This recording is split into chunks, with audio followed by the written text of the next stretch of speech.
عن انس رضی اللہ تعالی عنہ ان رسول اللہ صلی اللہ علیہ وسلم، حضرت انس رضی اللہ تعالی عنہ سے روایت ہے کہ بے شک پیغمبر علیہ الصلوۃ والسلام نے قال فرمایا، یخرج من النار اربعۃ،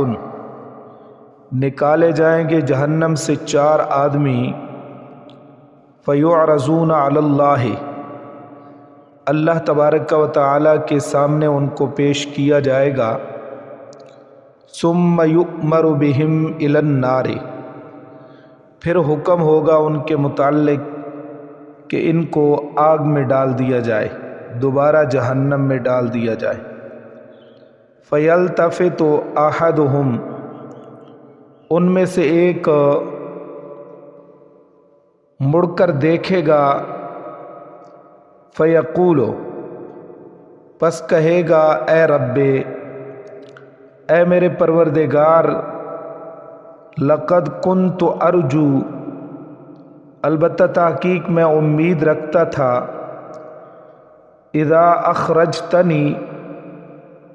کہ جب تو مجھے نکلوا لے گا،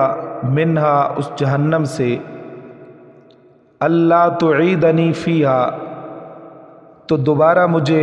اس میں داخل نہیں کرے گا۔ قال، فرمایا کہ فینجیہ اللہ منہا،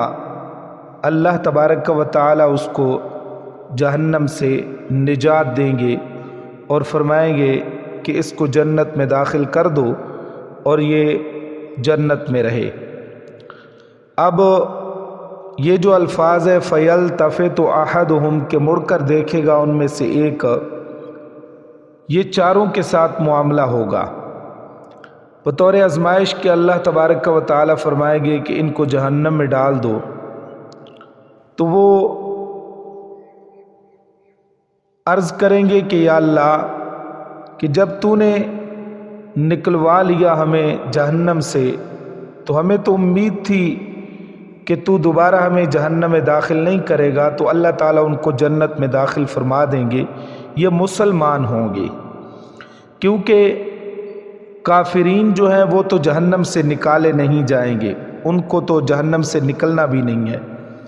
اور جو مسلمان ہوں گے، اللہ نہ کرے اپنے گناہوں کی وجہ سے کوئی چلا بھی گیا اپنے گناہوں کی سزا بھگتنے کے لیے، پھر جب وہ جہنم سے نکالا جائے گا تو دوبارہ جہنم میں داخل نہیں کیا جائے گا۔ تو یہ چاروں کے ساتھ معاملہ ہوگا، لیکن حدیث پاک میں